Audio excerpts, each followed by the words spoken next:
Salut à tous, c'est Ekichi. La vidéo que tu t'apprêtes à regarder, ou plutôt écouter, est ni plus ni moins que ma chronique dans Le Late Show. Car oui, j'ai une chronique personnelle dans un podcast audio.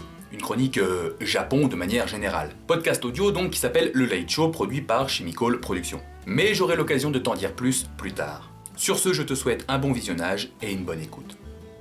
On va passer donc à la dernière séquence de l'émission, donc c'est l'Izakaya d'Ekichi. Je vais laisser la parole à mon ami bientôt après ce générique.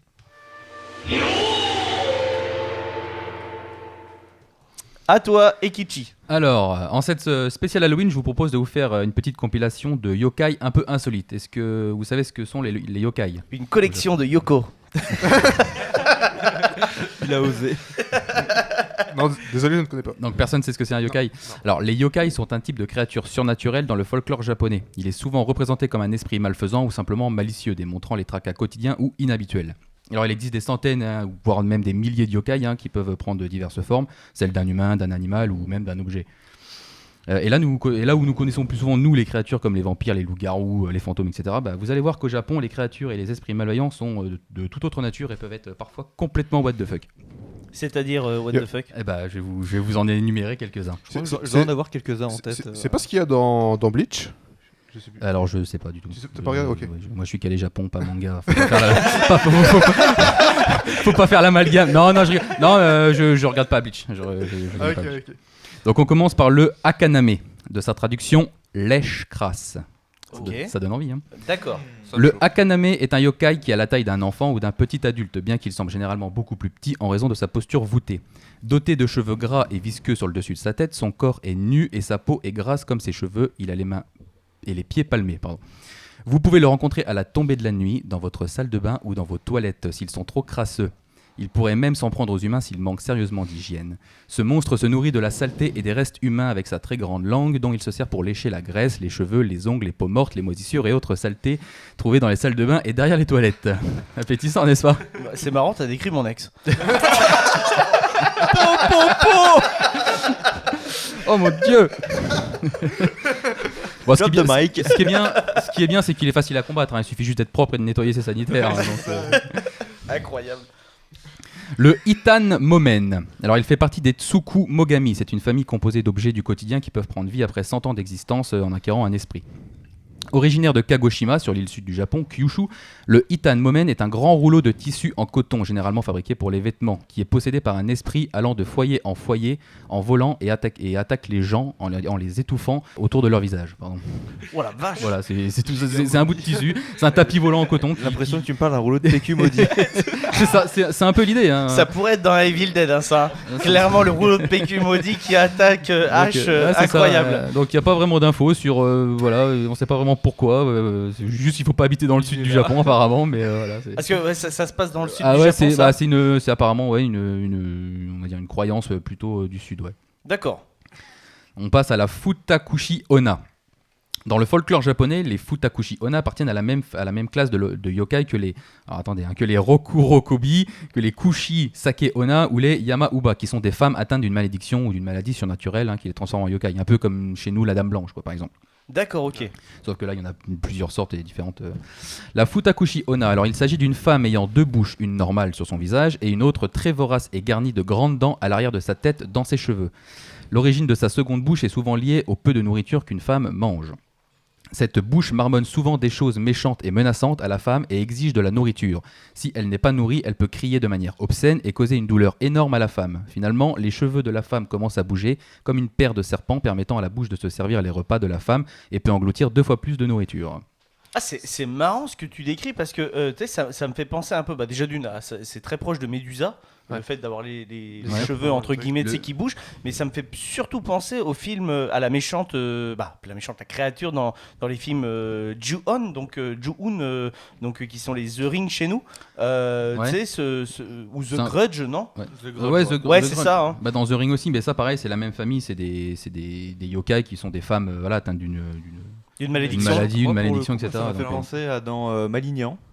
Oui, Le fait que dans Malignan, en C'est fait, vrai.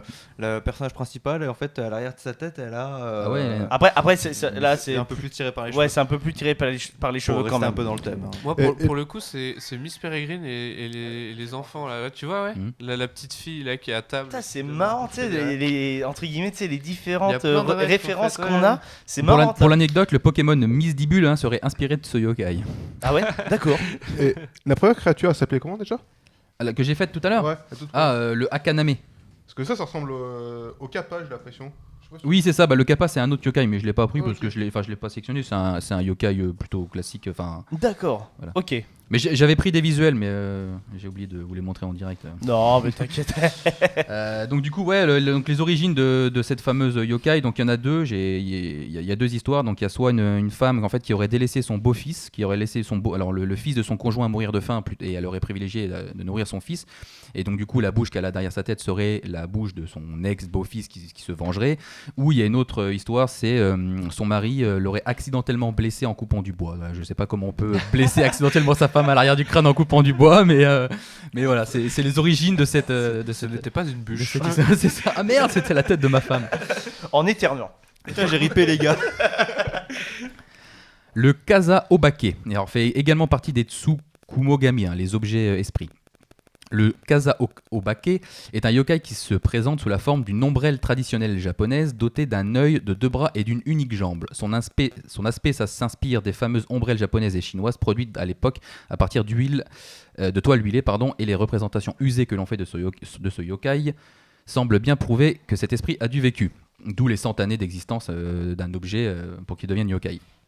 Dans la préfecture de Heime, la légende raconte qu'un monstre en forme de parapluie apparaît dans les vallées lors des nuits pluvieuses et que ceux qui le surprendraient resteraient pétrifiés s'il ne se couvrait pas des intempéries.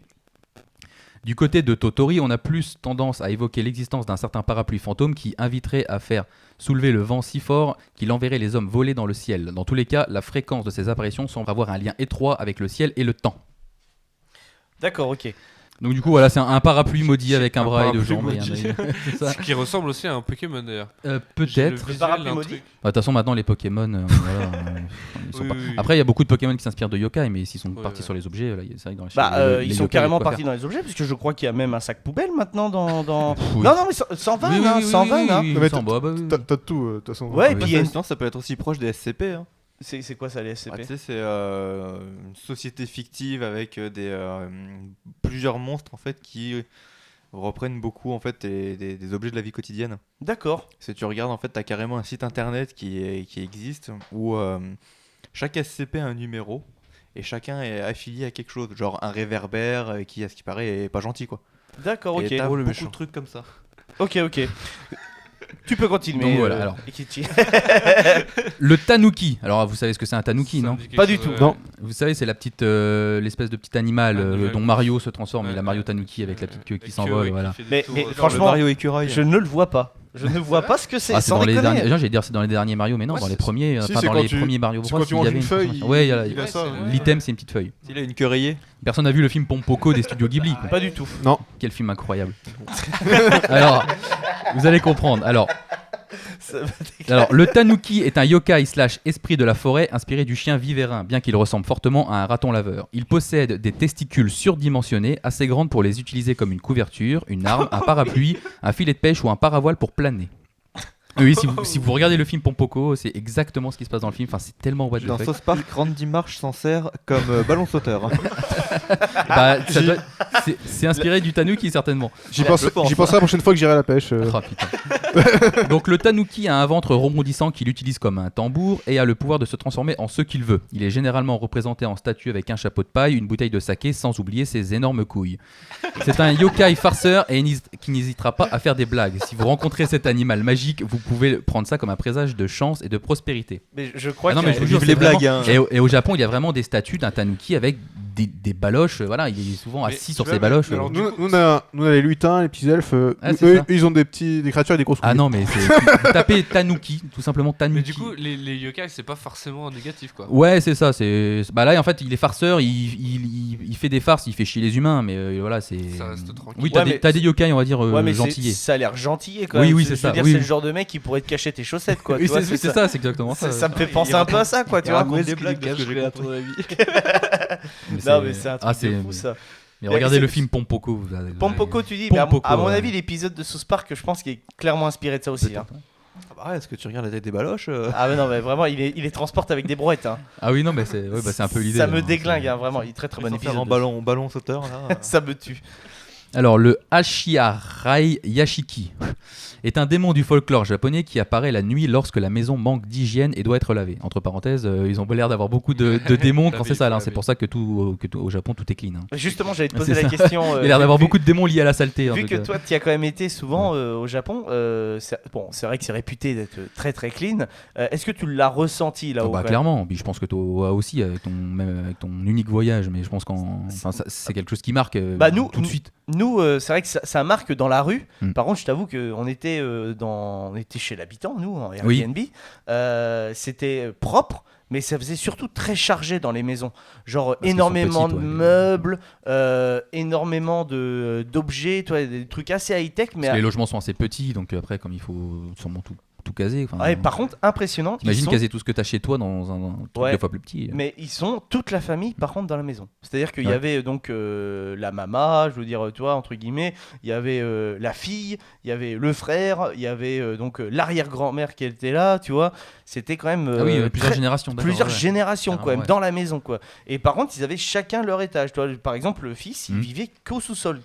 Tu vois, et par C'est contre, souvent comme ça, les maisons japonaises, ils ont 2-3 étages, souvent, en général. et c'est impressionnant, tu vois, c'est vraiment un truc total. C'est la première fois que je voyais ça, quoi. Totalement dépaysant. J'ai jamais vu une structure, en tout cas, d'une maison pareille, quoi. Mais D'accord. super intéressant. Et par contre, c'était clean. Oui, bah oui, mais tout est clean, hein, réellement. Ce n'est pas un cliché. Donc, il apparaît sous la forme d'un pied géant couvert de boue et de terre qui sort du plafond et demande à être lavé. Si une personne lave le pied, celui-ci disparaît. Au cas contraire, il détruit l'intérieur de la maison. Ah ouais. Voilà, c'est un démon un peu particulier. mais C'est un raccord avec démon. celui qui lèche la C'est saleté ça, en fait. ouais, c'est ça, les ouais. deux devraient se rencontrer. Sauf que là, c'est un démon. C'est considéré comme un démon. C'est un pied géant qui arrive chez toi. C'est ouf. C'est un pied géant. Le pied géant. Et enfin, mon préféré, mais genre vraiment, le Shirime. Alors, cette étrange créature a tout l'air d'être normale en apparence. Ressemblant à un humain, de loin et vêtu d'un kimono, il se promène tranquillement dans la rue et n'a en réalité pas de visage. Donc jusque-là, voilà, assez flippant, mais classique. Et dès qu'un passant ou un voyageur s'approche de lui, celui-ci fait tomber son habit et montre ses fesses entre lesquelles un énorme œil le dévisage. Son comportement a seulement pour but d'effrayer et de choquer les humains. Selon une histoire, c'est un samouraï qui marchait de nuit sur la route de Kyoto qui a entendu quelqu'un lui dire de l'attendre. En se tournant, il s'est trouvé face à un homme qui se déshabillait et pointait ses fesses. Un énorme œil étincelant s'est alors ouvert là où l'anus de l'étrange homme aurait dû être. Voilà, C'est une version du Cyclope intéressante. c'est ça. C'est exactement ça. Donc c'est un yokai très peu documenté, mais en même temps, est-ce qu'il y a besoin?